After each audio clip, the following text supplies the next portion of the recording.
Hallo und herzlich willkommen bei NFOS Tech TV, der digitalen Plattform der NFOS Tech 2026 hier in Nürnberg. Wir sind am Stand von Ulbricht zusammen mit dem Georg. Servus Georg, Max, grüß danke dich. fürs Zeitnehmen und wir gehen hier einem Problem auf die Spur, das seit Jahren in der Industrie herrscht, und zwar ist das folgendes.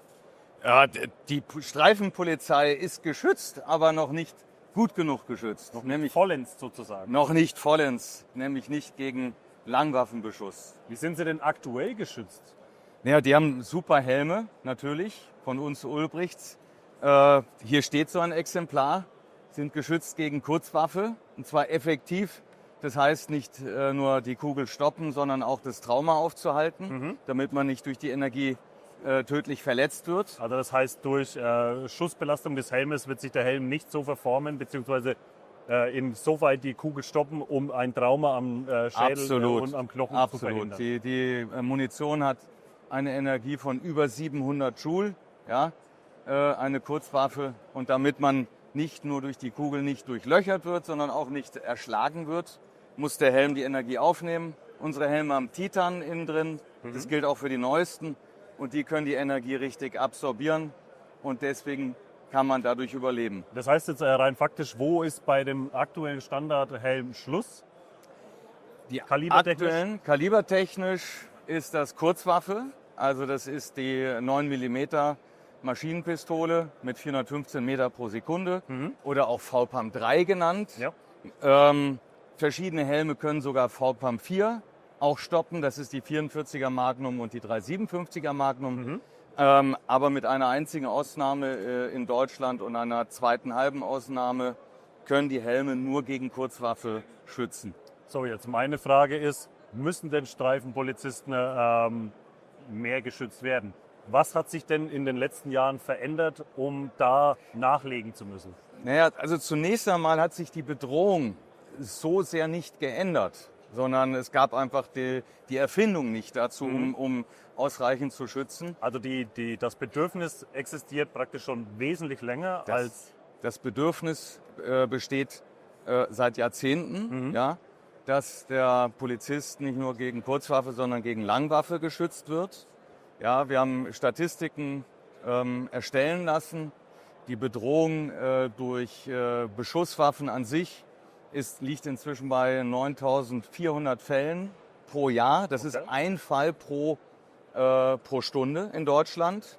Und je nach Fall, Amok, Terror 50%, normaler Gebrauch in Europa und in Deutschland um die 30% aller Schusswaffengebräuche werden nicht mit Kurzwaffen, sondern mit Langwaffen gemacht. Deswegen haben die Polizisten auch eine Schutzweste, die auch gegen Langwaffe schützt. Nur beim Kopf ging es technisch nicht. Aufgrund von Materialien, das heißt, der Helm wäre definitiv zu schwer geworden, um den Schutz garantieren zu können, oder? Das Problem ist, bei einer Langwaffe durch den langen Lauf hat die Kugel ja viel mehr Möglichkeiten, viel mehr Weg, sich beschleunigt zu werden. Und durch die Geschwindigkeit kommt kinetische Energie. Die ist das 3- bis 5-fache von einer Kurzwaffe. Geschossart wahrscheinlich auch noch ausschlaggebend. Auch Geschossart ist bei einer 7,62 das Kaliber sogar kleiner als bei einer 9 mm Kurzwaffe. Ja, und die Energie ist eben so hoch und auf so eine kleine Fläche komprimiert bei einer Langwaffe, dass man dagegen nicht richtig schützen konnte. Also Aramide und auch reines Titan ging nicht. Und deswegen haben wir einen Materialmix erfunden und auch für viele Millionen Euro entwickelt. Das besteht aus Titan und Polyethylen und das nennen wir inzwischen Polytanium. Das ist ein eigener Materialmix.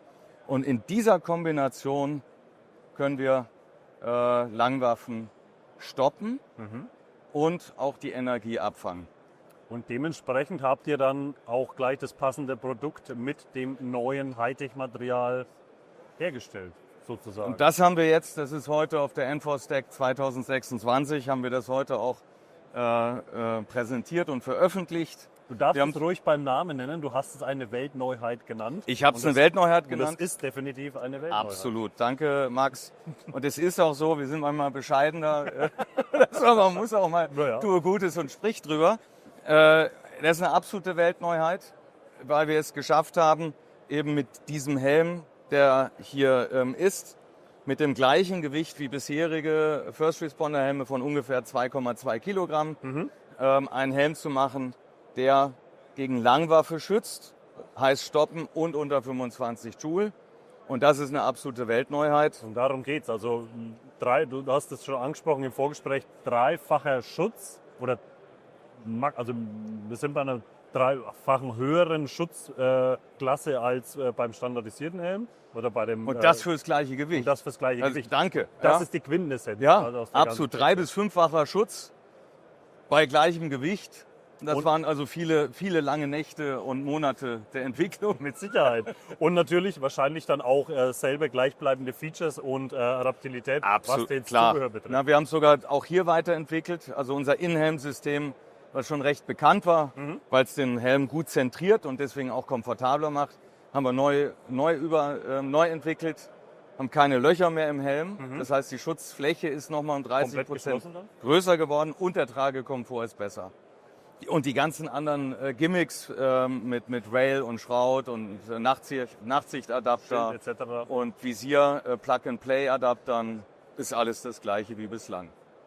Absolut spannend und wie wir hier schon festgestellt haben, am Stand ist modsmäßig was los, weil natürlich auch die Nachfrage für ein Produkt dieser Art definitiv da ist.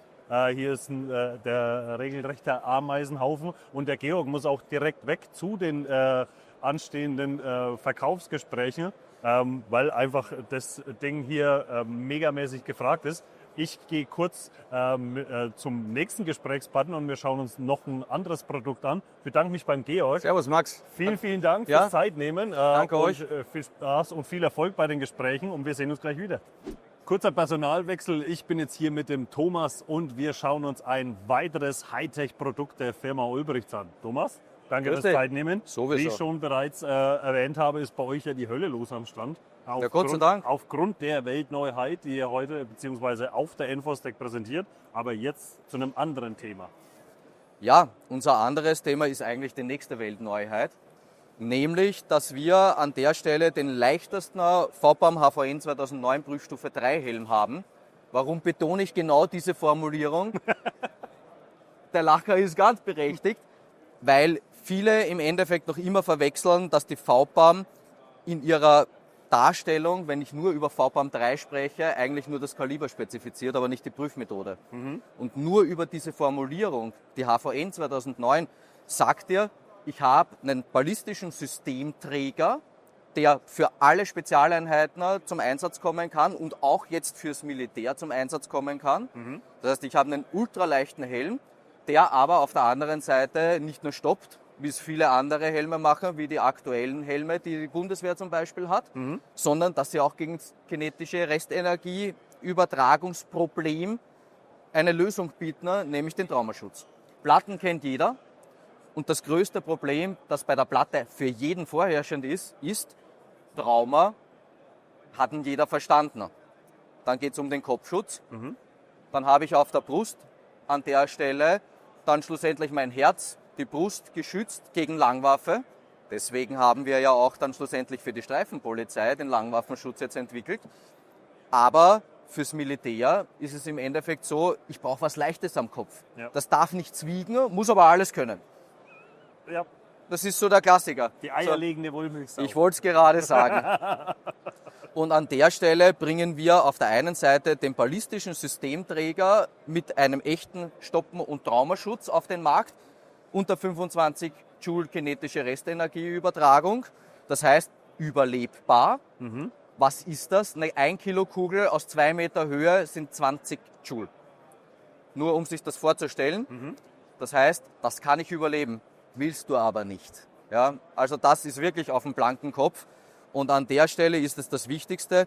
Ich muss diese Restenergieübertragung so weit minimieren, dass das Leben auch weiterhin nachhaltig geschützt wird, weil es ist nicht jeder Soldat oder jeder, der in den Einsatz geht, dann schlussendlich als Rambo oder als Terminator geboren. Ja.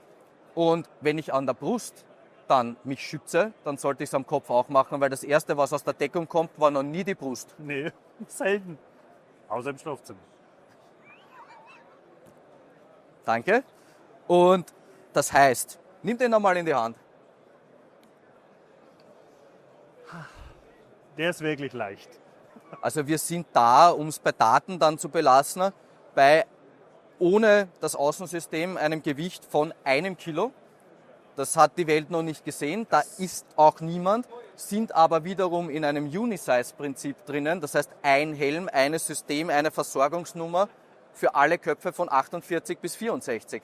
Das heißt, ich muss da nicht anfangen, logistisch dieses Chaos zu beseitigen oder mich mit Statistiken herumzuschlagen, welche Leute brauchen an der Stelle jetzt welche Kopfgrößen, sondern ich kaufe einen Helm, den rolle ich aus, bei uns klingelt die Kasse und an der Stelle bei denen klingelt das Regal, weil im Endeffekt kannst du dadurch auch massiv Logistikkosten Absolut, wollte ich genau und auch dasselbe sagen. Versorgungsmengen reduzieren, weil Ja. du hast einen Helm, eine Versorgungsnummer, ein System, das du überall nehmen kannst, das kannst du entsprechend adaptieren und so wie wir ihn hier haben, hat der 1,25 Kilo.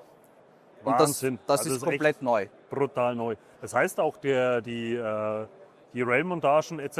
ist auch, also ist ein spezielles System, was jetzt für Richtig, diese ja. Schale entwickelt wurde. Es ist das gleiche System, was wir eigentlich seit 2 Jahren für den Optio nutzen.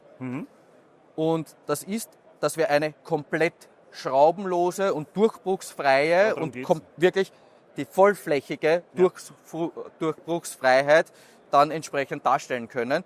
Deswegen haben wir dieses Skeleton auch aus Titan. Wir sind so ein bisschen eine Titan-geprägte Company.